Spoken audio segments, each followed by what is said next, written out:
శాస్త్రీయ అన్వేషణకు, పరిశోధనలకు కేంద్రంగా ఉన్న అంతరిక్షం ఇప్పటికే అనేక దేశాలు అంతరిక్షంలోకి తమ ఉపగ్రహాలను సైనిక గూఢచర్యం, సమాచార సేకరణ, జీపీఎస్ నావిగేషన్, సైనిక సమాచార వ్యవస్థలకు ఉపయోగిస్తున్నాయి. కానీ ఇప్పుడు ఈ శాటిలైట్లే సైబర్ దాడులు, ఎలక్ట్రానిక్ జామింగ్, యాంటీ శాటిలైట్ ఆయుధాల వల్ల ఇబ్బందులను ఎదుర్కొంటున్నాయి. ఈ ఏడాది జరిగిన రష్యా విక్టరీ పరేడ్ సమయంలో రష్యన్ హ్యాకర్లు ఉక్రెయిన్ శాటిలైట్లను హ్యాక్ చేశారు.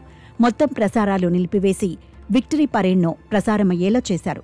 భౌతిక ఆయుధాలు ఉపయోగించకుండా టెక్నాలజీని ఉపయోగించి సమాచారాన్ని ఎలా మార్చాలో ఈ ఘటన ఉదాహరణగా నిలిచింది. ఇలాంటి సైబర్ దాడులు ఉపగ్రహాలను నియంత్రించడం లేదా వాటి సేవలను అడ్డుకోవడం ద్వారా సైనిక, పౌర సమాచార వ్యవస్థలను దెబ్బతీయవచ్చని నిపుణులు చెబుతున్నారు.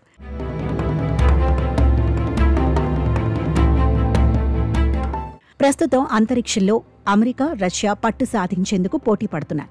యాంటీ శాటిలైట్ ఆయుధాలను సమర్థవంతంగా పరీక్షించి అక్కడ తమ సత్తా చాటేందుకు సిద్ధమవుతున్నాయి. రష్యా తన సోవియట్ యుగ అంతరిక్ష సాంకేతికతలను ఉపయోగించి ఆధునిక యాంటీ శాటిలైట్ ఆయుధాలను అభివృద్ధి చేస్తోంది.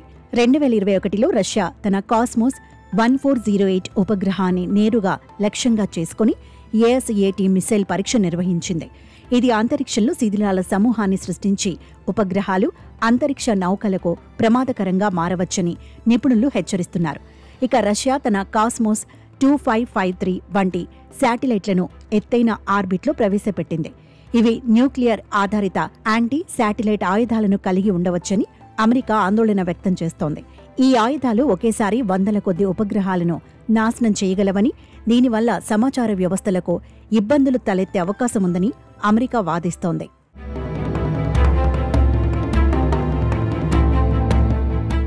ఇక అమెరికా సైతం అంతరిక్షంలో తన ఆధిపత్యాన్ని కొనసాగించేందుకు స్పేస్ ఫోర్స్ను స్థాపించి తమ శాటిలైట్లను రక్షించుకోవడంతో పాటు దాడి సామర్థ్యాలను అభివృద్ధి చేస్తోంది. America counter communications satellite system, ground based missile defence interceptors అంతరిక్షంలో ఉన్న శాటిలైట్లను నాశనం చేస్తాయి. ఇక 2008లో అమెరికా అంతరిక్షంలో తమ శాటిలైట్ను ఏజిస్ బాలిస్టిక్ డిఫెన్స్ సిస్టమ్తో నాశనం చేసింది. ఈ దాడితో అమెరికా తన యాంటీ శాటిలైట్ సామర్థ్యాన్ని ప్రదర్శించింది. ఇక తమ ఉపగ్రహాలను రక్షించుకునేందుకు బాడీగార్డ్ ఉపగ్రహాలను ఉపయోగిస్తోంది. ఇక సైబర్ దాడులను తట్టుకునేలా రక్షణ వ్యవస్థలను అభివృద్ధి చేస్తోంది. ఇక బెదిరింపులను వేగంగా గుర్తించేందుకు ఏఐని ఉపయోగించి శాటిలైట్ డేటాను విశ్లేషిస్తోంది.